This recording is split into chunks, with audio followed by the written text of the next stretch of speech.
Donc vous permettez que je vous salue donc un à un. Je commence par ici. Tu as des questions? Ok. Ça va, maman? Ça va bien. Pourquoi? C'est pour ça que tu es venu, maman. Ça va aller, d'accord, ça va aller. Elle a dit ça va, la vérité. Elle a dit que c'est la maladie. Salut mon frère, une question. Oui, pose la question à la fin. Tu as dit que tu as une question, pose donc. Pendant que je suis l'enseignement, oui. C'est pas important de prendre. On pose le détail avec les gens qui sont là-bas puissent répondre. Ça va. Que pendant que je suis dans l'enseignement, je peux comprendre que le chrétien doit prendre les Tu vois que si tu étais là, c'est qu'on ne serait pas en train de faire la même chose maintenant là. Oui, pose la question quand même. Je voulais savoir si le chrétien étant malade, oui. doit se rendre à l'hôpital. Comment? Si le chrétien étant malade, doit se rendre à l'hôpital. Il ne doit pas se rendre. Mais il peut se rendre. Ok, amen. Donc si ça va vraiment, c'est que ça va. Vous voyez, tout à l'heure, le problème était au niveau du pouvoir, maintenant c'est le devoir là-bas. Le chrétien doit-il aller à l'hôpital? Non. Il n'a pas un devoir d'aller. Mais est-ce qu'il peut aller? Il peut aller. Puisqu'ils y vont. D'accord, frère? Où est l'autre ta soeur qui était... Ah, vraiment, vous pouvez voir ces choses. Mais ça vous allez me donner raison de quitter ce domaine-ci et enseigner la parole de Dieu. De voir ce qui arrive là et de voir comment les gens peuvent voir Dieu à l'œuvre et font autre chose. Donc, je crois que vous allez me laisser seulement me concentrer sur la parole pour laquelle je m'enseigne. Quand je regarde un peu sa puissance, il va marcher dans la puissance et voir cette désobéissance. Je crains toujours d'avancer dans ce domaine-là. Je crains d'avancer dans ce domaine-ci, que cette puissance soit déployée au milieu de nous et on se gâte plutôt avec. Je vois ces choses-ci, je dis, quand l'ombre est passé la dernière fois là au milieu de nous, il est passé, bon, je l'ai vu devant sur cette fille-là. Il dit, ça c'est l'ombre dans de poursuivre cette fille. J'ai poursuivi l'ombre. Et là, vous avez vu comment ça a expulsé. Mais j'ai dit, je l'ai observé, j'ai dit, qu'est-ce qui ne va pas avec cette fille-ci? Suivons-la jusqu'à samedi pour voir ce qu'il en est. Celle-ci, il dit, j'ai dit à sa maman, c'est pendant qu'elle était la prostituée du divorce, il y a des choses honteuses qu'elle fait, il faut que vous en parlez. Puis samedi, on va se voir. Elle ne vient pas. Donc, c'est mieux donc que je prêche cette parole-ci. Pas vrai? C'est mieux qu'on prêche la parole. Maintenant, si vous voulez dans la guérison, vous pouvez aller n'importe où chercher la guérison, n'importe quoi. Mais la parole guérit. La parole délivre. Ce serait bien de dire la vérité, de prêcher la vérité. Vous ne pouvez pas savoir seulement celui qui se tient là maintenant. Vous ne pouvez pas savoir. C'est seulement si vous pouvez prier tout simplement.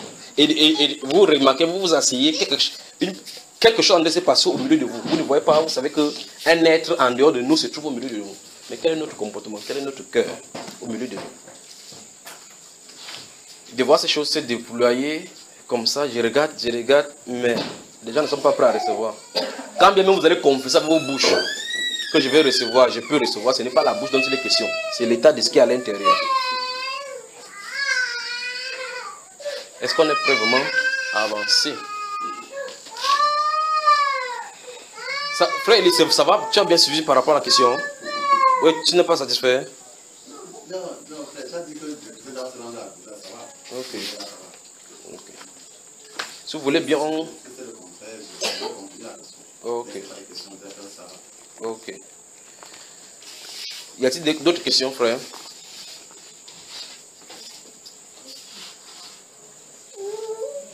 Y a-t-il encore des questions avant qu'il avance?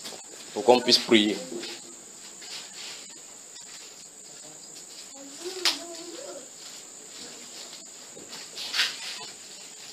Oui, mon cher. Oui, j'ai dit que ça va faire le thème d'un enseignement. Il était question de prêcher, enseigner au-delà, n'est-ce pas? J'ai dit que ça va faire le thème d'un enseignement.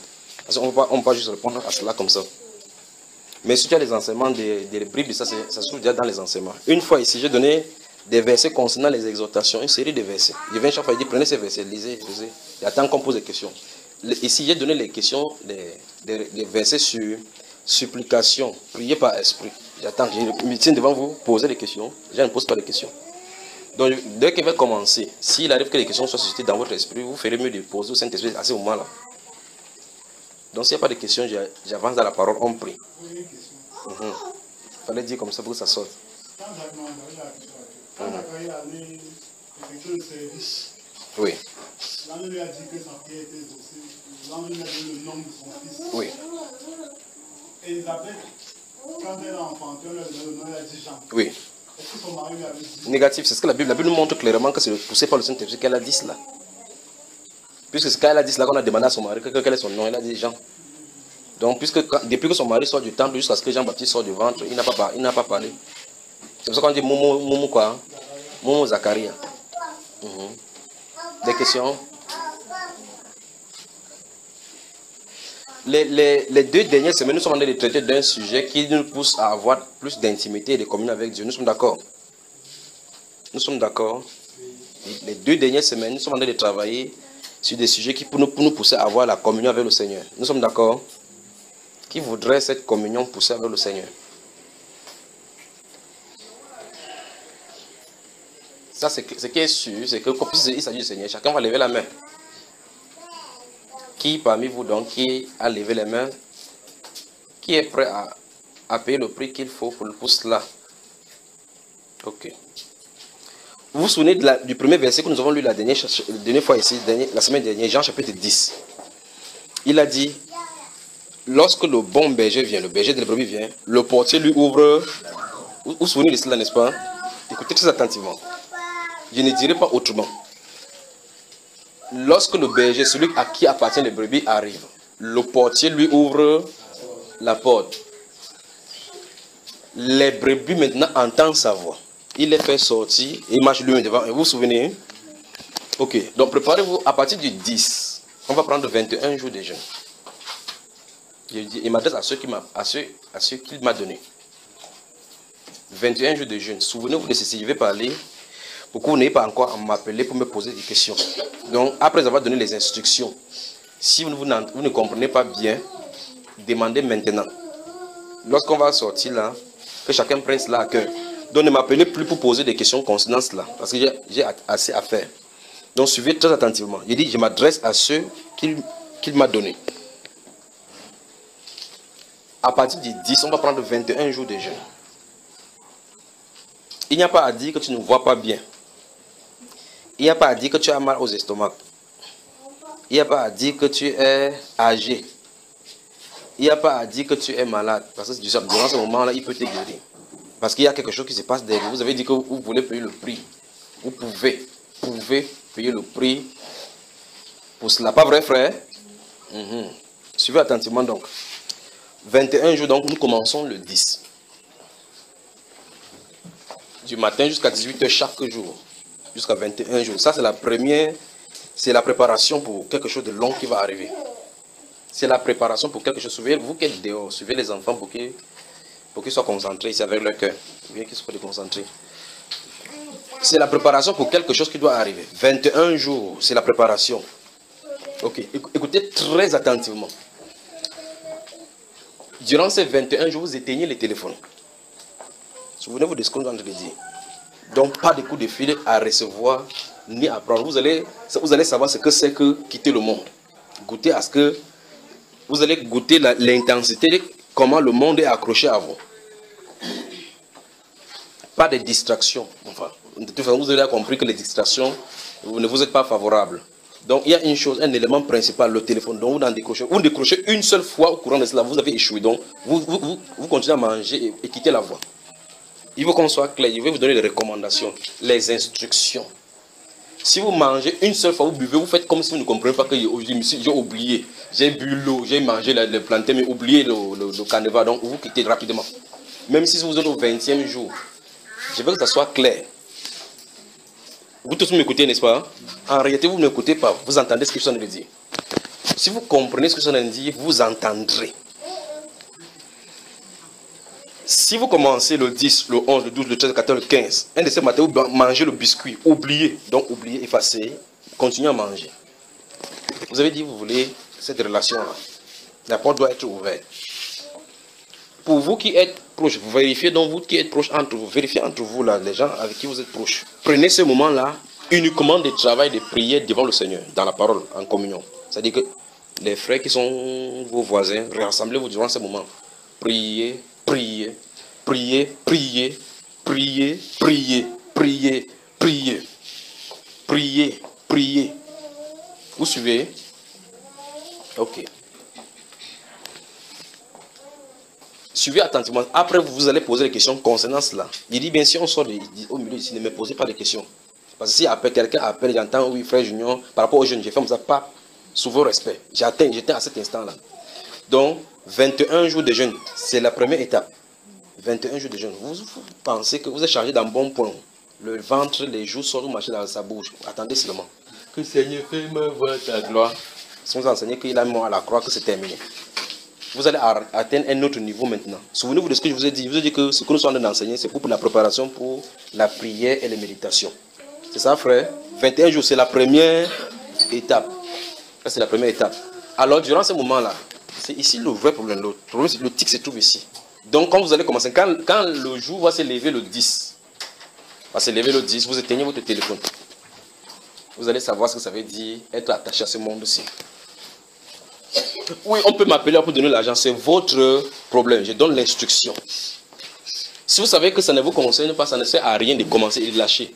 Avancez et puis un autre jour, vous allez chercher un autre moyen pour vous pour pouvoir y arriver. Je donne les instructions. Le portier lui ouvre, il entre. Le portier lui ouvre, il entre. Il appelle les brebis qu'il entend. Souvenez-vous de cela. Donc, durant ce moment-là, seulement la parole et la prière. Souvenez-vous. C'est tout ce qu'il peut faire maintenant pour vous indiquer ce qu'il veut faire. C'est tout ce que je peux vous dire par rapport à ce qu'il veut faire. C'est le moment que vous comprenez vraiment qu'il a la nécessité de se séparer de certaines choses. Vous allez goûter ça, c'est 21, ces 21 jours-là. Vous allez goûter avant le premier jour de l'année, qui est le 9 avril. Je crois que c'est le 9 avril, c'est ça, non? Le premier jour de l'année. C'est notre bonne année là-bas, le 9 avril. Donc, avant que nous arrivions là-bas, on a du travail à faire. On a du travail à faire. En fait, si vous comprenez que vous avez du travail à faire, vous devez vous y engager. Si vous ne voulez pas vous engager, souvenez-vous, ce n'est pas un ordre, c'est une instruction. Ce n'est pas un ordre, c'est une instruction. Sentez-vous libre de suivre cette instruction. Sentez-vous libre de suivre cette instruction. Mais ô combien important pour ceux qui commencent à suivre. Mais souvenez-vous, 21 moins un jour, vous mangez, oubliez. Vous buvez, oubliez. C'est pour ça qu'il faut se retirer pour être concentré sur lui. Pour ne pas faire autre chose de tel enseigne que si je suis allé chez toi, il m'a donné le j'ai bu, je ne me suis pas souvenu. Retirez-vous dans la présence, en sa présence. Désirez sa présence. 1 Chronique. Premier livre de Chroniques. On va parler quelques instants. Et s'il le permet, on va prier. 1 Chronique, chapitre 28.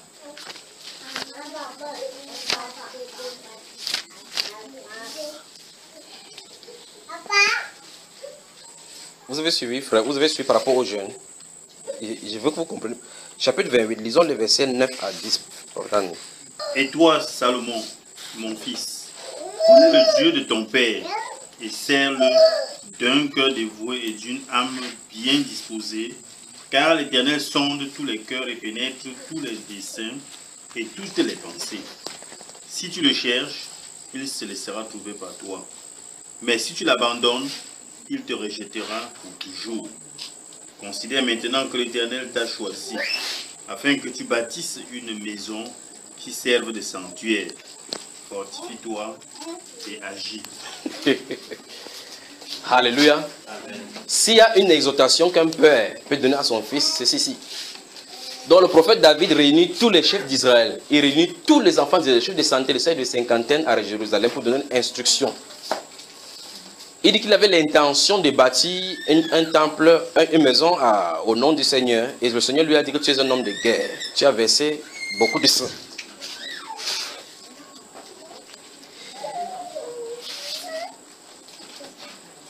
Suivez les enfants qui ne passent pas comme ça pour créer des ennuis. Va dehors, garçonnet. On peut avancer. Donc, le roi David fait réunir donc les gens à Jérusalem, les chefs principaux, parlement. Il leur explique la volonté de Dieu.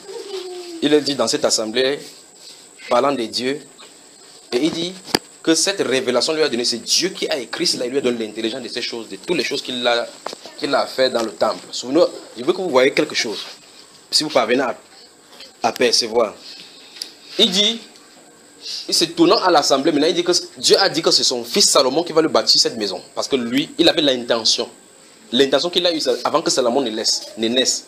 Dieu lui dit que c'est un enfant qui va sortir de toi, qui va faire cela. Quand Salomon est né, maintenant il est grand, maintenant il réunit tout Israël pour lui donner la volonté mon Dieu, pour lui donner la volonté parfaite de Dieu, que c'est celui-ci qui fera. J'ai eu l'intention de bâtir cette maison. Je ne sais pas si vous saisissez, de bâtir cette maison, mais Dieu m'a dit que c'est lui qui le fera. Il se tourne maintenant vers Salomon. Il dit que Dieu sonde tous les cœurs. En fait, avant qu'il ne dise cela, vous devez savoir cela. Lis encore le verset 9. Et toi, Salomon, mon fils, connais le Dieu de ton père et sers-le d'un cœur dévoué et d'une âme bien disposée. Car l'Éternel sonde tous les cœurs et pénètre tous les desseins. Stoppons là-bas. Vous avez vu comment il a fait? Il parle de l'abandon total, absolument totalement entre les mains du Seigneur. Donc ça veut dire que le cœur de Salomon ne doit pas être partagé, départagé, s'il veut avoir le Dieu que lui il a servi. Il dit, connais le Dieu de ton père. Il faut que tu discernes qui est ce Dieu-là. Sers-le de tout ton cœur. Après, il lui donne une instruction à l'intérieur, que sache qu'ils sont les cœurs et les desseins. Ça veut dire que tu ne peux pas le tromper. Tu ne peux pas agir, tu ne peux pas venir devant lui en disant que mon cœur est tout à toi, alors que ce n'est pas à toi. Alors que ce cœur-là n'est pas à lui entièrement. Donc, ça veut dire que ça ne sert à rien de lui cacher quoi que ce soit. C'est ce qu'il a dit. Vous voyez? Continue, mon cher.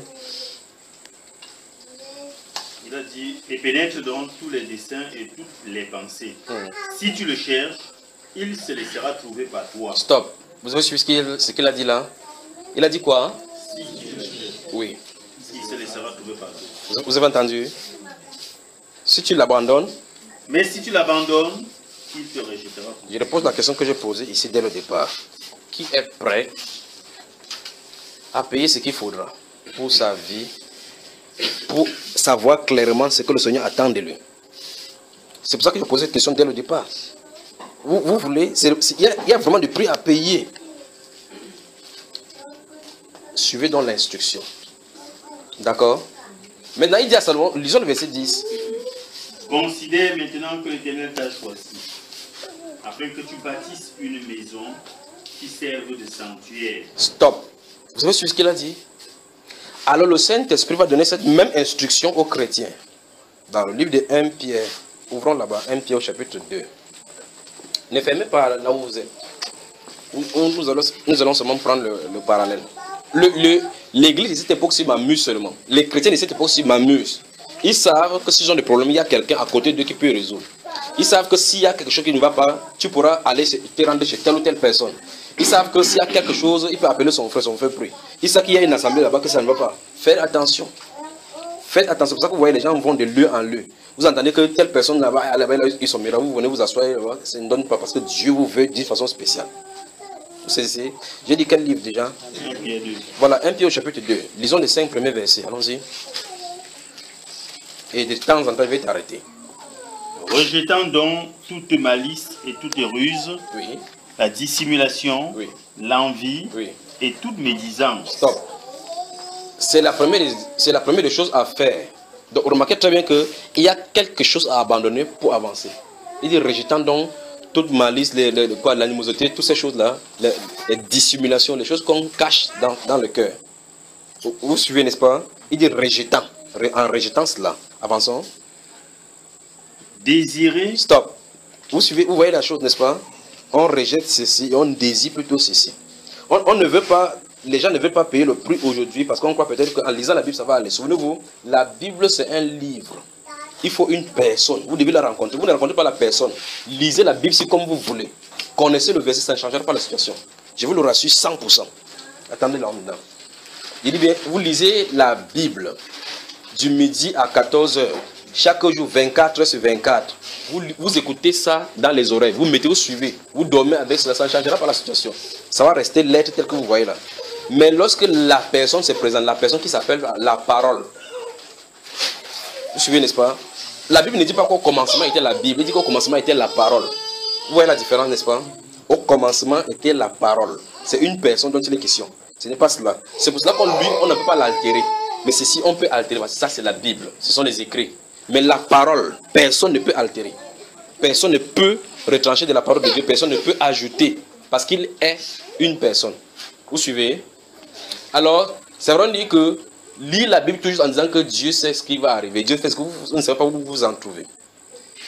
Il dit ici aux chrétiens, l'apôtre Pierre de parler aux chrétiens, il dit rejetant toute malice, toutes ces choses-là, l'animosité, il dit désirer.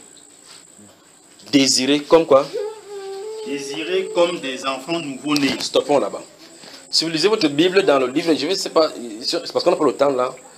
Si vous lisez votre Bible dans le livre de Luc au chapitre 18, le verset 16, lorsque le Seigneur Jésus parlant du royaume, il dit que si vous ne recevez pas le royaume comme un enfant, comme un petit enfant, vous n'y entrerez pas. Vous savez, vous comprenez ce qu'il est en train de dire? Il dit que le niveau où les chrétiens doivent désirer, c'est comme les petits enfants. Comme les enfants désirent le lait. Quand ils désirent le lait, ces enfants, comme vous voyez, si celle-là lance le cri là-bas pour désirer son lait, vous devez lui donner, ou bien vous ne serez pas tranquille. Parce qu'elle lancera le cri pleurant, jusqu'à ce que vous lui donnez son lait. Pourquoi? Parce que c'est son lait qui va permettre à la satisfaction de ce qu'elle ressent. Tout ce que tu vas faire, bébé, taper le corps, et il va lui falloir cela. Il est désiré comme un nouveau-né. Après, qu'est-ce que cela dit? Ça veut dire que le nouveau-né a besoin de lait pour grandir, parce que dans le lait se trouvent les ingrédients nécessaires pour son accroissement. Vous suivez? Alors maintenant, nous sommes chrétiens aujourd'hui. Ok. Nous sommes censés grandir. Souvenez-vous de Hébreux chapitre 5. Vous devrez, depuis que vous avez cru, vous devriez être des maîtres. Mais vous en êtes encore au lait. Le lait, vous me saisissez?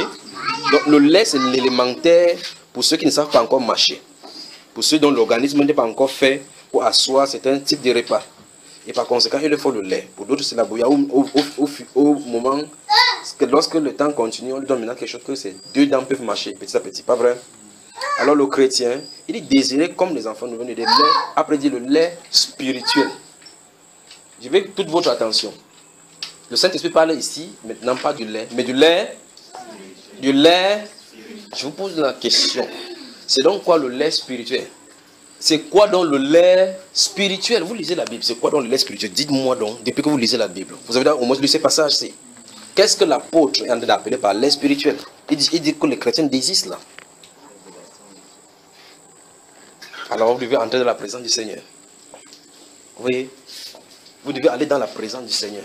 Le livre, ce sont des choses qui sont parsemées, des choses du royaume.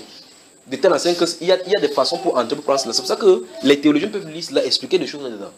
Tout le monde peut lire, expliquer des choses dedans. Mais faire que ce qui est écrit dedans fonctionne, c'est ça le vrai problème. Vous allez avoir votre Bible, vous ouvrez la première page, on écrit Sainte Bible. C'est pas possible que ça soit saint. C'est pas possible, c'est l'écriture. Vous mettez au feu, ça va brûler comme tout autre livre. Ce qui est là, et quand ça quitte, ça entre dans ton cœur. C'est ça qui fait de ça saint. Quand vous proclamez ce livre-là, il devient saint. Ce qui est contenu là-dedans. Vous suivez? C'est pour ça que vous allez aller à les chambres de prostitution, ça se dépose là-bas sur le chevet du lit. Quelqu'un vient coucher dans le lit là-bas, la Bible est à côté. C'est la Sainte Bible, c'est les Saintes Écritures. Oui, mais pour que ça fonctionne, il faut l'esprit qui l'accompagne. Vous suivez? Il dit rejetant. Je veux que vous voyez les deux mots, les deux choses à faire. Rejetant. Désirer. Vous voyez? Ok. Donc, ce sont les instructions par rapport à ces 21 jours. Rejetant. Rejetant, il faut que toutes ces choses-ci sortent du cœur. Mais souvenez-vous, il faut la transparence. Il faut la transparence. C'est-à-dire que soyez vrai envers vous-même et envers le Seigneur. Enfin, il a dit là-bas qu'on ne peut pas cacher quoi que ce soit. Ils sont de les caisses de reins. Donc, il faut qu'on présente ces cœurs-là devant lui, qu'il extirpe tout ce qui se trouve là-dedans. Toutes ces choses-là que, lorsque nous sommes en public, on sait que nous sommes bien, mais pourtant dans le secret, nous savons intimement que nous le faisons. C'est le moment. Ces nettoyages-là, il faut cela. Vous suivez, frères et sœurs. Il dit, désirer comme les enfants nouveau-nés de lait spirituel, qui va faire quoi? Le lait spirituel est pur, afin que par lui, vous croissiez pour le salut. Stop. Vous avez vu ce qu'il faut croire là? C'est pour cela que ces choses-ci ne se passent pas en vous, ça ne déclenche pas, vous allez tourner en rond. On va devenir comme les plantes qui ont séché. Il faut ces choses-ci. Alors ce qu'il a dit là, l'apôtre Paul a développé ça partout dans la Bible. Développé, il a mis spécifiquement dit que ce qu'il dit là, l'apôtre Paul, si vous lisez le livre, l'apôtre Paul, vous allez trouver ça là-bas. C'est vrai que lui, il a développé avec la sagesse autrement. Donc il dit que c'est le lait spirituel et pur qui fait croître. Donc la croissance spirituelle est liée au style de lait que tu peux prendre. C'est le lait spirituel là. Vous voulez croître, pas vrai? Une seule rencontre avec le Seigneur change la donnée, le cours d'une vie. Une seule rencontre. Mais si vous entendez sa voix au travers d'une personne, ça peut ne pas vous dire quelque chose parce que vous ne discernez pas que c'est lui. Il faut qu'une rencontre se opère avec lui. Observez les gens de la Bible. L'expérience avec lui change le cours et la destinée. Parce qu'il ne fait rien pour rien. Quelqu'un ne dit que j'ai vu Jésus-Christ venir dans la chambre, il restait au mur. Il faisait quoi au mur? Il est venu se montrer au mur, rentrer. Et tu sors, tu es dans la prostitution. Que j'ai rencontré Jésus-Christ, il était comme ça là. Tu regardes la vie n'a pas changé, il y a un problème qui ne va pas, il y a quelque chose qui ne va pas. Si le Seigneur descend du ciel, même pas de ses saints anges, pour donner quelque chose, les cours d'événements vont changer. Un ange ne sort pas du ciel, venir ici pour te regarder que, faut que je me présente, que tu vois qu'il y a un ange. Après il part. C'est pas comme ça. La Bible déclare, dans le livre d'Hébreux chapitre 1 verset 14, que ces anges-là sont des esprits envoyés au ministère auprès de ceux qui sont apporter le salut. Ils sont envoyés au ministère, donc ils viennent pour rendre un service. Il y a un service, un but précis. Il dit c'est l'air spirituel et puis donc fait croître. N'est-ce pas, Papa Tani? Continuons. Si vous avez goûté que le Seigneur est bon. Stoppons là-bas. Qui ici a déjà goûté que le Seigneur est bon? C'est vrai qu'au fur et à mesure qu'on va parler du Seigneur, vous allez voir beaucoup de choses. Vous avez là goûté que le Seigneur est bon. Pas goûter avec la connaissance, c'est autre chose là. Goûter que le Seigneur est bon. Vous avez une preuve dans votre vie que lui, il a eu sa main dedans. Si vous avez eu cette expérience là, ça va avancer. Il dit ici, si, je ne sais pas si je me fais comprendre, je crois que depuis un certain temps, il ne parle plus vite.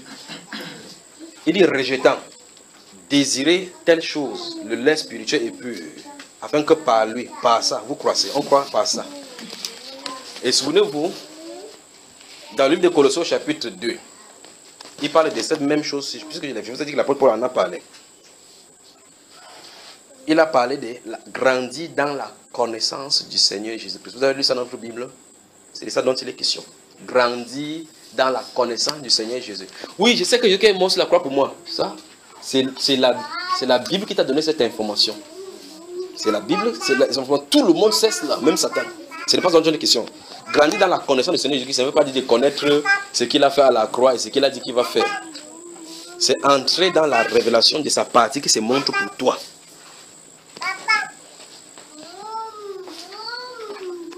Vous suivez? Donc, il dit ici, rejeter, désirer le lait spirituel et pur, par lui vous croissez pour le salut. Après, il dit quoi maintenant?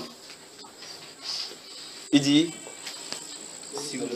si vous avez, si. C'est pour ça que je vous ai dit que c'est pour mes personnes.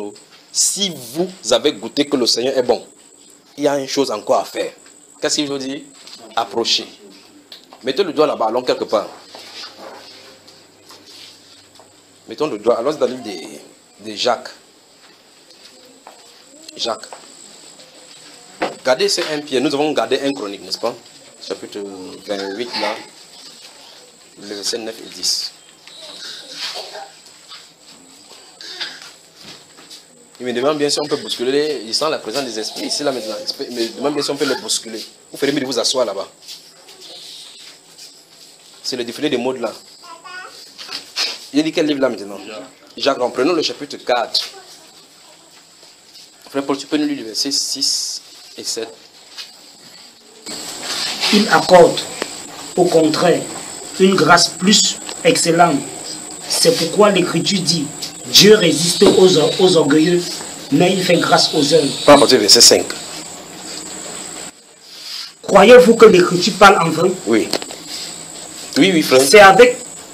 C'est avec jalousie que Dieu chérit l'esprit qu'il a fait habiter en nous. Oui. Il accorde, au contraire, une grâce plus excellente. C'est pourquoi l'Écriture dit, Dieu résiste aux orgueilleux, mais il fait grâce aux œuvres. Oui. Soumettez-vous donc à Dieu. Résistez au diable et il fuira loin de vous. Donc ça veut dire que le verset nous dit clairement que en fait Satan est derrière nous pour nous pousser, pour nous empêcher de nous soumettre à Dieu. Soumettez-vous, résistez au diable, résistez au diable. Donc il y a les filets. Je ne sais pas si vous pouvez même saisir seulement ce que la Bible est en train de dire. La Bible veut dire, dans la marche chrétienne, il y a des choses que Satan met pour nous empêcher de nous soumettre à Dieu. Ces choses-là, ça s'imprègne dans notre vie. Nous pensons que c'est notre train-train quotidien. Nous pensons que c'est normal parce que tout le monde le fait. Nous ne voyons pas le mal. Depuis que vous êtes là, vous suivez Dieu, vous avez vu Satan quelque part vous tenter. Mais ce sont les outils, les choses qu'il va utiliser pour nous les faire. Tout ce qui peut t'empêcher de chercher Dieu est un élément satanique. Tout. Tout ce qui peut t'empêcher de chercher Dieu. Il dit, soumettez-vous à Dieu, résistez au diable. Après il dit, humiliez-vous sous la puissante main de Dieu et il vous élèvera autant convenable.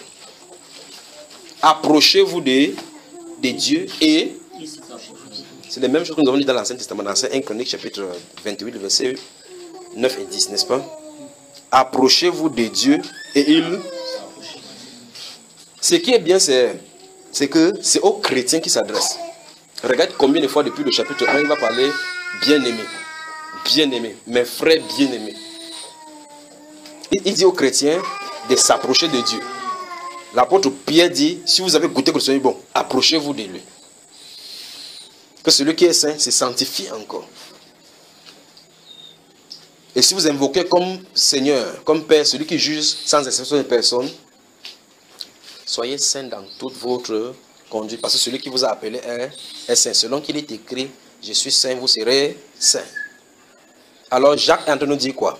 Qu'on s'approche de Dieu. Mais il donne à lui, en ajoutant la révélation, des choses qu'il y a des choses qui nous empêchent de nous soumettre à Dieu.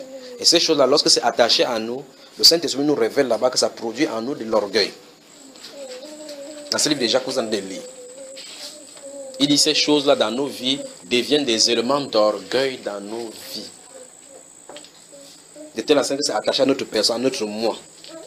On s'attache désormais au diable. On ne peut plus se soumettre à Dieu. C'est-à-dire quoi? Un cœur qui prie montre clairement qu'il désire servir Dieu. Un cœur qui ne prie pas est orgueilleux et par conséquent croit qu'il peut faire tout par lui-même. L'être humain, dans la satisfaction, l'être humain, quand il a le matériel nécessaire, il ne cherche plus la volonté de Dieu parce qu'il sait qu'il réussit, tout lui va bien. Il faut que Dieu crée donc un manque. Soumettez-vous donc à Dieu, résistez au diable. C'est ce qu'il dit, frère. Rentrons dans 1 Pierre au chapitre 2 alors. Je ne sais pas si vous en avez de comprendre. Je sens de vouloir vous dire que ces jeunes de 21 jours sera difficile. Parce que les éléments que Satan a déjà enfouis dans notre vie vont se lever. Mais, victoire nous est accordée. Nous sommes au verset 3, verset 4 verset 3 de 1 Pierre chapitre 2, n'est-ce pas? Si vous avez goûté, verset 3, si vous avez goûté que le Seigneur est, approchez-vous de lui, pierre vivante, rejetée par les hommes, mais choisie et précieuse devant Dieu. Par la suite, il dit, qui maintenant? Les frères, vous dormez? Vous-même. Ah. On dit, le Seigneur Jésus-Christ a été rejeté par les hommes. Mais le fait que les hommes l'ont rejeté, c'est choisi pour Dieu. Donc si les hommes te méprisent, ce n'est pas la position que Dieu a donnée. Il dit, si vous avez goûté que le Seigneur est bon, dans ce verset 3, approchez-vous de lui. Vous voyez ça? Approchez-vous de lui. Donc au fur et à mesure que le Seigneur me montre quelque chose, une de ses grâces, c'est pour m'attirer davantage à le chercher. Pas rester dans une station. Il n'y a pas de stationnement en tant que chrétien tant qu'on est sur la terre. La vie chrétienne est une marche. Je dis donc, il dit que maintenant que vous avez reçu Christ, marchez en lui. Marchez. C'est une marche. On doit évoluer, on doit grandir. N'est-ce pas? Alors si vous avez goûté que le Seigneur est bon, approchez-vous de lui. Pierre vivant, lui, pierre vivant, le rocher des siècles, c'est lui dont il est question. Pierre vivant, choisi, rejeté par les hommes, mais choisi et précieuse pour Dieu. Après il dit, et vous aussi. Il veut que vous compreniez par rapport à ce que le roi David a dit à Salomon au verset 10. De ce 1 Chronique chapitre 28 que nous avons lu tout à l'heure. Il dit, vous aussi, comme Salomon est en train de le dire à son fils, vous aussi. Il dit, comme des pierres vivantes. L'instruction a été donnée à Salomon pour bâtir un tabernacle, un sentier où Dieu demeure. Ici, il dit, vous aussi. Là où on demande de construire, ce n'est pas à l'extérieur. Vous aussi. comme des pierres vivantes. Regardez bien ce qui est écrit. Édifiez-vous. Vous avez vu ça? Pour former un temple, un sacerdoce, un saint sacerdoce. Une habitation. C'est une sacerdoce. C'est un sacerdoce, c'est quoi? Spirituel à Dieu. Vous avez vu cela, n'est-ce pas? Ces choses ils ne sont pas comprises. Lorsqu'on dit qu'on a cru, on court pour aller offrir des victimes à Dieu. Sans ces choses-ci. C'est-à-dire que venez dans le royaume, donnez votre vie à Jésus. Et toi-même, tu n'y es pas suivi entre. Lorsqu'on est entré, lorsqu'on est moulé comme ça, on peut savoir exactement où Dieu nous amène. On peut donc venir avec les gens au devant de lui, selon qu'il nous guide. Donc, souvenez-vous d'ici. L'apôtre Pierre nous dit maintenant que vous, en tant que chrétien, vous devez vous bâtir pour que votre corps soit le temple, cet édifice de Dieu. Vous suivez, frère? Vous me suivez très bien. Il dit édifiez vous-même. Donc vous devez vous regarder comme des pierres vivantes. Salomon, David, avant que David ne vienne, avant que David ne commence à donner les instructions, la Bible déclare que Dieu lui a donné la révélation par écrit de tout ce qui devait être fait. Les longueurs du sanctuaire, tous les ustensiles des lieux saints, ainsi de suite. Ça avait été donné, il avait préparé. Salomon devait seulement donner les ordres avec certaines choses comme les cyprès, avec les trucs de Liban qu'il devait prendre pour compléter. Donc les choses avaient été déjà préparées. Souvenez-vous de cela. Alors Salomon devait prendre tout cela pour bâtir le temple. Ici, Dieu dit que c'est nous qui sommes le temple. Vous suivez? Dans le livre d'Éphésiens au chapitre 5, verset 19, la Bible déclare que édifiez vous-même. Entretenez-vous par des psaumes, des cantiques spirituels, chantant de tout votre cœur ces cantiques-là à Dieu. Sous l'inspiration de la grâce, vous devez vous édifier, nous devons nous construire. La vie chrétienne n'est pas juste lire la Bible. Seigneur, je te remercie pour cette journée-ci. Au nom de Jésus, Amen. Je vais sortir, Seigneur, protège-moi en son nom. Amen. Ce n'est pas ça. Ce n'est pas ça. Ce n'est pas ça. Il ne sera jamais cela. C'est une vie, quand on parle d'une vie de communion, c'est une vie où le moment va arriver où Dieu va devoir t'ordonner de sortir. Il va devoir te dire, ne sors pas. Vous savez, vous êtes dans une maison, vous avez votre parent. Est-ce que vous sortez comme vous voulez? Il dit, vous êtes dans la maison, votre enfant sort, c'est le libertinage. L'enfant sort comme il veut, entre comme il veut. Alors, vous êtes dans la maison de qui là maintenant? Pensez-y. Un enfant qui sort comme il veut, rentre comme il veut, la Bible l'appelle rebelle. Et c'est un esprit qui agit sur lui. La Bible déclare que c'est à cause de ces choses que la colère de Dieu vient sur les fils de la rébellion. Un enfant normal, en quittant la maison, doit demander à son parent: je vais sortir, pour que le parent, en restant, sache exactement où se trouve l'enfant. Et quand il demande, ce n'est pas pour donner l'information qu'il en est de sortir, c'est pour demander s'il peut sortir. Et si ces parents laissent son enfant à la lui, et que dans cette libertinage-là, l'enfant va et se fait mal, on va dire cet parent c'est irresponsable. Notre Dieu n'est pas irresponsable. C'est là où je voulais en venir. Dieu veut une communion. Dieu veut une communion. Lorsque Dieu va commencer à agir avec nous dans cette communion-là, on sera incompréhensible pour les autres. C'est-à-dire que parce que ce qu'il va souvent dire, ce n'est pas ce que les autres vous aimeraient entendre. C'est parce que les autres aimeraient que ça marche. Ça ne marchera pas comme ça. Parce qu'il ne marche pas selon les hommes. Il marche selon ses principes à lui. Vous allez dans une maison où les enfants sortent pour aller en boîte de n'importe comment. Ces gens d'enfants viennent chez toi. Vous dites, ici chez moi ça se passe comme ça. Alors il aura deux éducations là maintenant. Donc souvenez-vous, l'éducation mondaine. Et ces choses que nous avons acquises là, lorsque nous serons devant Dieu, ce sera contraire à cela. Contraire à cela. Seigneur, il ne faut que pas me distraire. Je n'ai pas venu sur la terre pour se distraire. Il a dit qu'on est des pèlerins ici. Qu'on se conduit avec sagesse pendant ce moment de pèlerinage que nous avons sur la terre. C'est court temps de pèlerinage, ce n'est pas pour s'amuser. Dieu veut notre empreinte à l'œuvre à laquelle il nous a appelés. C'est pour ça qu'il faut nécessairement que nous trouvions ces œuvres-là. Vous suivez? Donc je recommence encore. La vie chrétienne ne se limite pas à lire la Bible, se mettre à genoux et prier. Et prier, c'est encore un autre problème. Prier ne s'agit pas justement de balancer les paroles. Balancer les paroles. Et on ponctue par Amen. Parce que vous pouvez prier sans ouvrir la bouche. Vous me suivez? Pour prier selon que la Bible déclare, vous devez être dans la dimension de la prière. Si vous n'êtes pas là-bas, tout ce que vous faites, c'est le bavardage. C'est parce que c'est ce qu'ils sont de dire. Vous devez être dans l'esprit de la prière, là. Dans l'esprit de la prière. Alors vous allez voir donc des cas où on dit au nom de Jésus, au nom de Jésus, au nom de Jésus. Au fur et à mesure, on a dit frapper le marteau, parce que son nom est plus puissant que le marteau. Je vous le dis. Comme on a vu ici là. Mais vous voyez autre dimension. Quand il arrive, c'est présent à l'intérieur là-bas, il n'y a pas besoin de prière. Il ordonne, ça sort. Vous avez remarqué la différence, n'est-ce pas? C'est comme ça. Ça, c'est ce qu'on appelle l'ombre. Quand Paul Pierre passait l'ombre. L'ombre, ça n'est pas ici. Souvenez-vous de cela. J'aimerais bien vous faire ceci, ça. Quand on dit l'apôtre Pierre, quand il passait, on mettait les malades dans son ombre. C'est pas ça. C'est pas ça dans tous les cas. Ça, c'est pas ça. C'est pas ça. Il s'agit de quelque chose d'autre. Quelqu'un qui veut le couvrir, il marche au devant de lui. Quand il est là. Donc, la prière, ce n'est pas ça. Bavader, parler, cela. Agencer les mots, c'est pas ça. On peut agencer cela avec l'intelligence. Mais prier la prière qu'il faut pour Dieu, à ce moment-là, c'est un problème. C'est pour ça que je viens de parler de communion. Quand vous êtes dans cette communion, alors, vous faites donc ce que la Bible appelle prier par le Saint-Esprit. La prière par le Saint-Esprit, ce n'est pas cette prière qu'on a enseigné, les parents ont enseigné qu'il faut faire que tu as prié par le Saint-Esprit. Ce n'est pas ça dont il est question. La Bible n'enseigne pas ça. C'est pas ça. Ce n'est pas ça, prier par l'Esprit. C'est laisser le Saint-Esprit prier au travers de vous. Pourquoi? Parce que la Bible déclare que le Saint-Esprit sonde les pensées de Dieu, les profondeurs de Dieu. Et ces choses-là, il nous a donné par sa grâce. Ça se trouve en nous. Nous avons la pensée de Christ. Il faut que le Saint-Esprit mette la pensée de Christ en nous. La pensée de Christ pour que nous prions comme il veut. Prions selon sa volonté.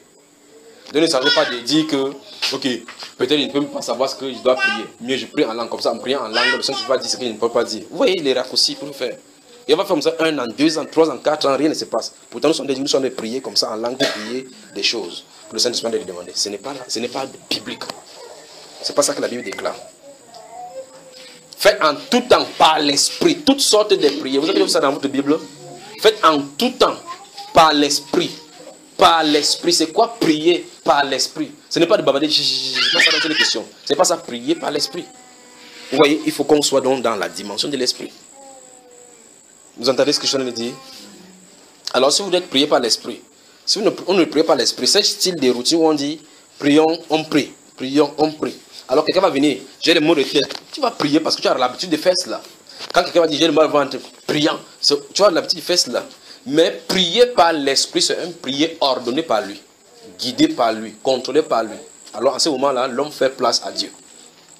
Alors, l'apôtre Pierre Paul peut passer plusieurs jours. Cette femme est derrière lui. Ces hommes, ce sont les serviteurs de Dieu. Où est là, n'est-ce pas? Pourquoi ne se tourne pas que j'ai le pouvoir sur toi et au nom de Jésus, fais comme ça? Pourquoi ne fait pas? Il ne peut pas faire cela. Parce que ce n'est pas l'Esprit qui aurait fait cela. Alors lorsque l'Esprit entre en action, il se tourne, il dit au nom de Jésus-Christ, sors d'elle. Vous voyez la manifestation, n'est-ce pas? C'est ça dont il est question, la prière par l'Esprit. Et pour que ça soit possible, il faut qu'on soit gouverné. Gouverné par le Saint-Esprit. Souvenez-vous, vous ne pouvez pas prier par l'Esprit avec ce niveau de communion-ci. Ce n'est pas possible. Je vous avais donné des versets là pour que vous lisiez, pour qu'on vienne travailler dessus. J'ai dit posez des questions. Vous ne posez pas des questions. On a toutes sortes d'enseignements sur ça. Priez par l'Esprit. Passez votre temps. Fermez-vous dans votre chambre. Priez en langue. Quand vous priez en langue, votre corps chauffe. Tu parles. Votre corps chauffe. C'est le moteur. Vous pensez que c'est le moteur. Hein, pasteur Eli? C'est ça qu'on a enseigné, n'est-ce pas? Mais c'est quand même bien là. Toi, tu as enseigné cela. Je n'étais pas trop convaincu. Mais tu dis ça au fidèle, mais tu n'étais pas convaincu. Ou bien c'est tout parce que c'était dans le livre comme ça. Je n'étais pas convaincu, franchement. Puisque moi, j'avais lu la langue. Et ton pasteur, quand ton pasteur, ton collègue pasteur parlait, comment tu faisais? J'étais indifférent. Eh, pasteur. Donc pendant qu'il fait... Ah. Bon, ce qu'on va faire, c'est que il y a une instruction. Il y a une instruction. Prenez au sérieux. Ce n'est pas une affaire d'homme. C'est une affaire de relations. Souvenez-vous, le portier, il ouvre la porte, il entre et il parle à ses vraies brebis, ses brebis à lui. Il parle à ses brebis. C'est votre problème avec lui. Chacun a son problème avec lui. Vous devez, en fait, c'est pas moi qui vous ai créé. Encore moins, c'est pas moi qui vous ai engendré. Encore moins, ce n'est pas moi qui suis mort à la croix pour vous. Je suis seulement comme quelqu'un comme un panneau pour dire que voilà la façon d'entrer chez le Seigneur Jésus-Christ. Un point, un trait. Allez le rencontrer, il va faire tout ce qu'il peut faire. D'accord? Même si vous avez des problèmes, je voudrais le résoudre. Je suis un être humain. Si ce n'est pas lui qui vient faire quoi que ce soit, je suis un être humain. Il n'y a absolument rien à faire. Je n'ai pas de puissance par moi-même. Aucune puissance ne réside en moi, par moi-même. Mais si vous lui permettez de se manifester, il le fera. Et la bonne façon pour que vous ayez testé, c'est que ça soit directement entre vous et lui. C'est ça que je veux. Une communion. De telle façon qu'on va se réunir comme ça, là vous allez voir le corps grandir. Vous devez savoir de quoi il est question. Alors au milieu de nous, les gens ne vont pas se dissimuler. Il n'y aura plus de dissimulation. Il n'y aura plus de haine. D'accord? Cette sincérité-là, la transparence. Quand vous voyez, on dit que dans son temple, telle chose était comme du cristal qui était transparent. C'est ce qu'il a de dire. rien d'impurité. Donc il faut qu'on te regarde comme ça. Le psalmiste dit dans cette somme 19, là, 15 là, enfin, somme 16 là, il dit que si tu me sondes la nuit et le jour, ma parole, ce qui sort de ma bouche n'est pas différent de ce qui est dans ma pensée. D'accord, frère? C'est pas que tu vas dire à quelqu'un avec la bouche paix et qu'à l'intérieur c'est la guerre sur le cœur. Vous me suivez? Le roi David a dit à Salomon qu'il se fortifie et qu'il agisse. Hein? Fortifie-toi et sois déterminé et soit déterminé et quoi? Ça dit que prends courage, avance. Vous suivez? Vous êtes prêts? Vous êtes prêts à avancer dans ce domaine? Oui, mon cher. J'ai dit que quand il va finir, vous allez poser des questions. Non? Je crois que tu poses des questions parce que c'est là. Bon, puisque tu as interrompu, pose alors la question une fois. Selon les instructions qui ont été données, j'aimerais savoir si par exemple, celui qui a par exemple un téléphone de service est exclu. Je recommence encore. Vous ne répondrez aucun coup de fil. Voilà. Aucun coup de fil. C'est-à-dire que, voici le téléphone que je tiens. Laisse que le 10 arrive. Je fais comme ça là. Je n'ai plus le téléphone. Je n'aurai plus le téléphone. Ça, c'est la première étape. Attendez seulement. Ça, c'est la première étape. Je ne sais pas quelle est l'instruction pour l'étape suivante. J'ai comme l'impression que je parle en bosniaque là. Je recommence encore. Dès que le 10 arrive, donc comme je dépose le téléphone, c'est le 22 encore que je fais encore comme ça. C'est le 22 que je fais encore comme ça. Qui veut payer le prix? Je repose la question.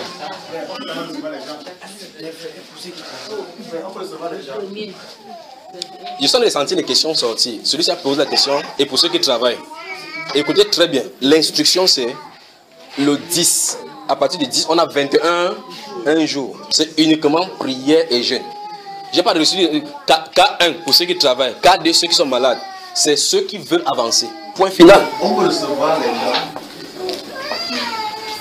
Vous me suivez, j'espère que vous me comprenez. Pose la question. Moi. Les jeunes coupent à 18h. Oui. Ça veut dire qu'à 18h, ceux qui ont fait des cas de travail, ils sont au commentaire. C'est parce que je viens de le dire. Ça vous ne pas compris. Le jeûne, c'est pour te priver de la nourriture. Tout le jour, c'est prière et lecture. Prière, lecture, méditation. C'est ça dans toutes les questions. Tu n'as pas bien saisi. Ça ne va pas. Non, en soirée, tu mal, frère. Parce que sinon, tu vas commencer à faire comme ça là. Hein? Suivez attentivement. Suivez attentivement. Ça va nous dire que les 21 jours-ci, ce n'est pas pour vous. Voilà. Je crois que c'est. Vous avez suivi?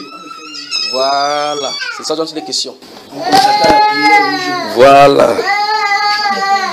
Continuez seulement comme ça là. Qui veut avancer?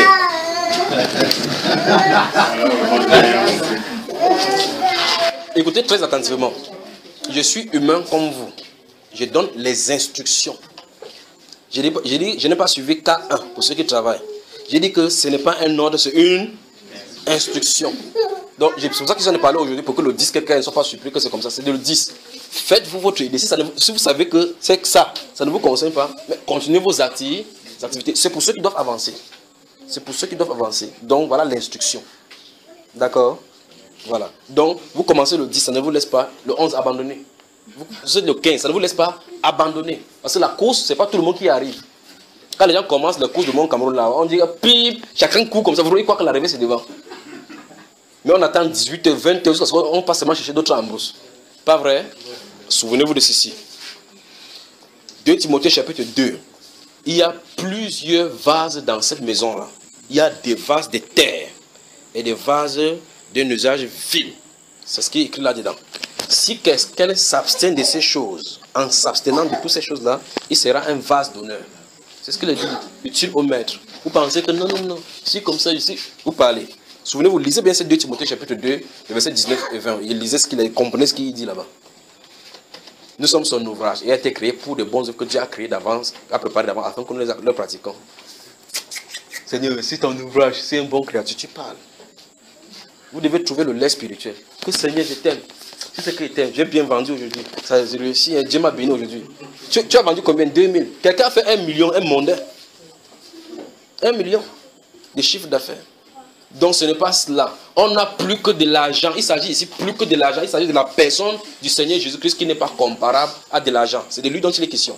Alors pour si c'est pour lui dont il est question, il n'y a rien qui peut comparer à cela. Ah ben, je ne dis plus rien là-dessus. On avance ici. Donc, dans ce livre de 1 Chronique chapitre 28, il dit à Salomon au verset 9, « Et toi, Salomon, mon fils, connais le Dieu de ton père, et sais-le d'un cœur dévoué et d'une âme bien disposée. » L'âme doit être comment? Bien disposée. Car l'Éternel sonde tous les cœurs et pénètre tous les desseins et toutes les pensées. Donc ne vous y trompez pas. Si vous savez que ça ne vous concerne pas, laissez. Si tu le cherches, il se laissera. Je ne sais pas si c'est le français, je ne sais pas comment ça s'écrit ici. Si tu le cherches, il se laissera trouver par toi. Mais si tu l'abandonnes, il... Ok. Considère maintenant que l'Éternel t'a choisi. Vous comprenez ce qu'il avait dit? Considère maintenant que l'Éternel t'a choisi pour faire quoi? En fait, ou bien vous êtes chrétien, ou bien vous n'êtes pas chrétien. Ou bien vous êtes chrétien, habitant de l'esprit, ou bien vous désirez habiter. C'est à vous de voir. C'est à vous de voir. Souvenez-vous, remarquez très bien ce qui est écrit dans ces Jean 10. Je vais encore y revenir. Dans Jean 10, quand le berger, quand le portier a ouvert la porte, il n'a pas dit que tous les brebis qui étaient à l'intérieur étaient siens. Vous avez remarqué? Il a dit qu'il fait sortir ces brebis qui lui appartiennent. Les brebis l'entendent savoir. Souvenez-vous de cela. Ne manquez pas cela. Ne manquez pas et ne vous méprenez pas par rapport à la parole. Il n'a pas dit tout ce qui était dans l'enclos était de ses brebis. Il a dit que quand il se tient devant la porte là-bas, il fait sortir ses brebis. Elles entendent sa voix, ils se tournent, ils suivent derrière. C'est ce qu'il a dit. D'accord? On peut continuer. Y a-t-il des questions encore? Y a-t-il des questions, frère? Je recommence encore avant que tu poses ta question. Comme quand tu entres en stage bloqué, c'est un peu comme quand on fait le recrutement militaire. Quand tu quittes pour aller, on vous appelle au camp militaire. Tu ne dis pas qu'il va aller dire ceci à mon père. Monsieur faisait n'importe quoi. Tu es au camp militaire, n'est-ce pas? 2 Timothée chapitre 2 dit que le soldat ne s'intéresse pas aux affaires du monde. Enlève cette instant là sur toi. S'il veut plaire à celui qui l'a enroulé. Je veux qu'on lise là doucement. Allons-y là-bas. Pour que vous voyez. Il y a l'impression que vous croyez que je suis en train de blaguer ici là. Me poser des questions parce que c'est moi maintenant. Si c'était moi, s'il y avait possibilité, vous pouvez dire que prends le don, prends. Mais dans ce royaume-là, ça ne se passe pas comme ça. Donc si vous allez quelque part, on dit que quelqu'un dit que viens prendre les doubles portions de l'esprit là, allez là-bas prendre. Allez là-bas, non, on distribue comme ça.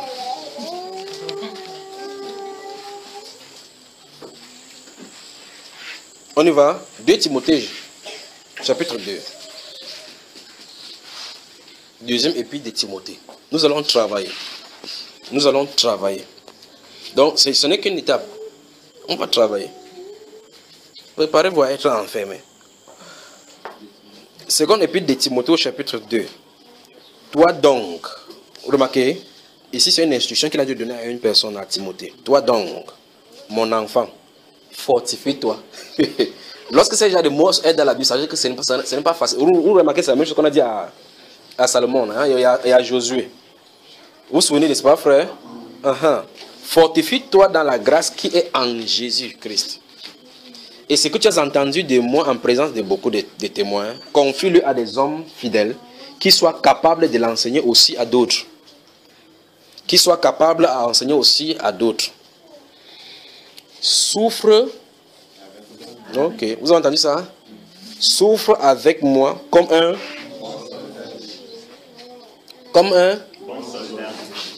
ce n'est pas un bon soldat qui va entendre que le Boko Haram est au nord du Cameroun. Il part voir un médecin qui est son frère, on signe le truc de certificat médical pour l'empêcher de ne pas aller au nord. Un bon soldat, lorsqu'on fait pom pom pom, on sonne la trompette, on se prépare à la bataille. Vous vous souvenez, n'est-ce pas? Souffre avec moi comme un bon soldat de Christ. Ça suppose quelqu'un qui est prêt à s'engager et à avancer avec lui. Regardez bien. Après, il dit, il n'est pas des soldats qui s'embarrasse des affaires de la vie s'il veut plaire à celui qui l'a enrôlé. C'est pour ça que les militaires sont des hommes à part. C'est pour ça qu'ils ne sont pas des civils. Même s'il est là en civil, portant le civil en même temps, l'esprit qu'il a à l'intérieur, qu'il anime, n'est pas la même chose. C'est pour ça qu'il ne regarde pas un civil comme son égal. Il dit ici, il n'est pas des soldats qui s'embarrassent des affaires de la vie. Ça veut dire qu'il ne s'occupe pas des affaires de la vie. Son désir, c'est de faire quoi? Plaire à celui qui l'a enrôlé. C'est pour ça que le militaire, lorsqu'il reste chez lui à minuit, si le chef dit que je vais te voir maintenant, il dit à vos ordres, il laisse sa femme, ses enfants, et il fonce. Le civil, qu'est-ce qu'il dit que, mon ami? Mais on ne t'a pas appris qu'on n'appelle pas quelqu'un à 22 ans marié. C'est ce qu'un civil dira. Le militaire ne dit pas cela. Le militaire s'est servi en tout lieu, en tout temps, lorsque le devoir l'appelle. C'est ça un militaire. Et maintenant, ici on dit qu'on est des soldats de Christ. Les soldats de Christ. Qui nous a enrôlés? Qui nous a enrôlés? Ok. Donc nous devons nous embarrasser des affaires de la vie ou bien chercher à lui plaire. Il n'est pas des soldats qui s'embarrassent des affaires de la vie s'il veut plaire à celui qui l'a enrôlé. Puis, et il dit, et l'athlète n'est pas couronné s'il n'a pas combattu suivant les règles. Donc il y a des règles dans cette course-ci. Non, Christ a tout payé. C'est la croix, il a payé, il est le même. Mon Dieu a tout payé, il est le même. Oh, je vais danser, oh, oh, oh. Mon Dieu a tout payé. Pour la maladie, il a payé, il est le même. Mon Dieu a tout payé. Bon, pour la maladie, tu n'es pas malade alors? Hein? Tu es malade ou tu n'es pas malade? Ah, voilà la preuve. Donc il y a des règles pour que cette réalité de la croix vienne enlever cette maladie. C'est ça le vrai, c'est ça la vérité de la Bible. Souvenez-vous de cet enseignement-là, des réalités non encore accomplies. Il a payé.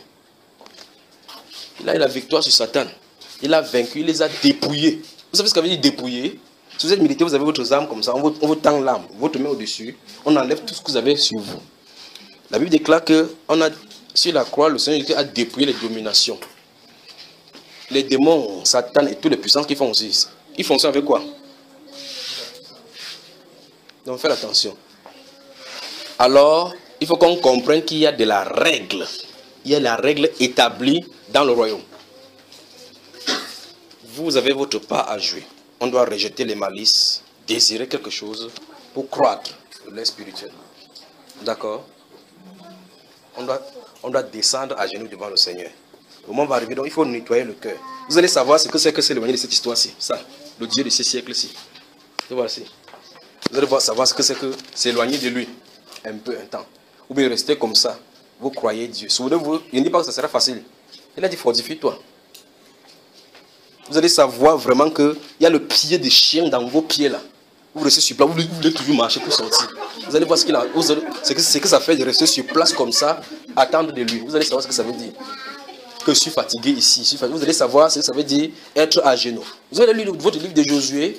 Lorsqu'il y avait l'iniquité où 36 personnes sont mortes, le prophète s'est prosterné là comme ça du matin jusqu'au soir. Imaginez son âge avec tous les anciens d'Israël pour savoir la volonté de Dieu. Il s'est prosterné là-bas. Jusqu'à ce que, quand il s'est prosterné la première fois, Dieu ne voyait pas. Dieu ne voyait pas. Jusqu'à ce que Dieu attend jusqu'au soir. Il dit, qu'est-ce que tu fais là? Israël a péché. Il ne peut pas tenir devant les ennemis. Oh, je dis que le Christ il a payé. Christ a allé 1 heure de temps. Il dit que Père, s'il est possible, pendant 1 heure, il priait. S'il est possible que cette coupe s'éloigne de moi, mais non pas ta volonté, non pas ma volonté, mais la tienne. Il priait comme ça pendant 1 heure. Il n'a pas dit ça 5 minutes, là, il est arrivé. Mais quand tu vas commencer, Seigneur, oh, je vais me dire quoi? Tu vas dire quoi? C'est parce qu'en réalité, il y a quelque chose qui ne va pas. Même si vous n'avez rien à dire, restez là. Pensez à votre agent d'Indjangui, pensez aux dettes, pensez. Quand ça va passer, vous allez avoir quelque chose. Vous suivez? On n'a pas été gouverné par l'esprit de prière. Par conséquent, on ne sait pas prier. Vous ne pouvez pas savoir effectivement c'est quel bonheur il y a dans la prière. Vous vous agenouillez dans la prière. Vous êtes quelque part, tout simplement. Vous êtes quelque part que vous ne désirez même pas rentrer. Vous me suivez ce que je suis en train de dire? Ce n'est pas seulement ici. Si on dit prier là-bas, quelqu'un peut prier ici. L'autre fait les yeux comme ça pour guetter qui est en train de prier, qui prie bien, qui prie bien. Après l'autre guette là pour voir si on a fermé dehors. On a en train de prier. Et si ça fait boum là, il ne rentrera pas chez lui. Si ça fait boum, les personnes qui l'ont découvert par les rencontrer à la maison sortiront de la maison pour fuir. Et nous sommes devant le roi des rois. Désirons sa présence. Vous voulez sa présence? On ne donne pas sa présence. Il doit nous y inviter et se présenter à nous. D'accord? Je n'ai pas la possibilité de vous donner sa présence. Dans ce livre d'Hébreux chapitre 4, il a dit que par lui, Jésus-Christ de Nazareth, nous avons les uns les autres accès auprès du Père. On a accès, pas vrai? Vous avez le mot de passe. Allez à Jésus. C'est là le mot de passe. Vous avez le mot de passe. Allez à Jésus. Mais il y a un prix à payer. Comme vous dites, chaque fois on dit que porter sa croix, si le moi va mourir. Et tous, vous savez cette formule. Il faut que le moi meure. Le moi meure. C'est toi qui dis à quelqu'un comme ça qu'il faut que ton moi meure. Et ta part est encore vivant comme ça. Donc voici le moi qu'on a dit de titiller. Regarde ton voisin maintenant, ton frère. Dis ton moi. Non, le toi. Ton toi. Ça doit être titillé. Vous saisissez, n'est-ce pas? Ok. Ce sont ces choses, ces vérités que les satanistes utilisent en disant qu'il faut produire l'éveil en soi. C'est ça. Ils ont perverti les choses. Au lieu que Christ vient pour faire son tabernacle à l'intérieur, ils font le développement à l'intérieur pour faire produire ce qu'ils appellent la Kundalini. Donc c'est pour ça que vous allez voir un Rosicrucien, un franc-maçon vont s'asseoir là-bas, ils vont vous parler des nouvelles naissances. Juste tu crois que c'est ça dont il en est de parler. Alors qu'il en est parlé de Christ en nous, Christ qui est en nous tous. Cette lumière cosmique qui est en nous tous, en chacun de nous. Alors que ce n'est pas ce que la Bible est en train d'enseigner. La Bible enseigne du grand Dieu vivant et vrai qui se trouve dans les cieux, qui désire faire couler son esprit dans les êtres humains sur la terre. Mais eux, ils parlent de Dieu, moi qui est à l'intérieur. Donc, ils cajolent le moi que nous sommes en train de dire. Il faut qu'on dégage pour faire que le Dieu vivant est vrai, lui-même vrai. Vous devez avoir une relation, un rapport direct avec lui. Comme un être puissant qui se tient, et nous sommes des petites créatures. Pas que tu vas commencer à monter et qui dans ton orgueil. C'est pas ça dont il est question. Il faut que vous compreniez la différence. D'accord, frère? Vous devrez avoir une rencontre avec le Seigneur Jésus-Christ. Vous devrez avoir une rencontre avec le Seigneur Jésus. Cette rencontre change et bouleverse les destinées. Parce que sans ces expériences-là, vous ne pouvez pas. Vous allez suivre les voies, différentes voies. Tel a dit comme ça par rapport à la Bible. Tel a aussi dit comme ça. Je vais même croire qu'il. Tes voix-là déboussolées. Mais il a dit, mes brebis entendent quoi? Ma voix. C'est ça le vrai problème. Faites tout et tout pour que cette voix, si vous entendiez. Si vous avez ces brebis, vous avez un prix à payer. Vous avez eu de longtemps à entendre beaucoup de voix. Il faut que ces voix-là se taisent. Et que lui, il vous parle. Quand lui va vous parler, on ne vous dira pas que c'est lui qui a parlé. Vous saurez. Nous pouvons nous y engager. Nous pouvons nous y engager. Vous êtes prêts à payer. En fait, c'est entre vous et lui. Entre vous et lui. Dans la maison, ce sera entre vous et lui. Donc Satan va déployer tous ses aigles maintenant et ses charognards pour vous visiter. Les gens qui vous devaient de l'argent vont venir maintenant. Les travaux que nous pouvons faire, vous allez avoir les travaux maintenant. Attendez, à partir de 8, vous allez observer. Attendez, à partir de 8, vous allez observer. Vous allez voir les autres. Ah, le 8 même, c'est le 8 mars. Vous allez voir les opportunités qui vont s'ouvrir. Mais le 10, allez devant le Seigneur si vous êtes appelé. Si vous sentez que vous êtes appelé, allez devant le Seigneur. Réunissez-vous 2, 3. Parlez au Seigneur. Restez à genoux devant lui. Parlez. Quand vous êtes fatigué, restez dans sa présence. Désirez sa présence. Désirez sa présence. Si Satan dégaine son âme là-bas en disant que tu penses qu'il te connaît, dis seulement, rejetant toute souille et toute malice, désirez, Seigneur, et désire cette présence-là. C'est l'œuvre spirituelle pour que pas lui croire. Vous avez suivi, frère? Vous avez suivi? Que le Seigneur vous bénisse donc.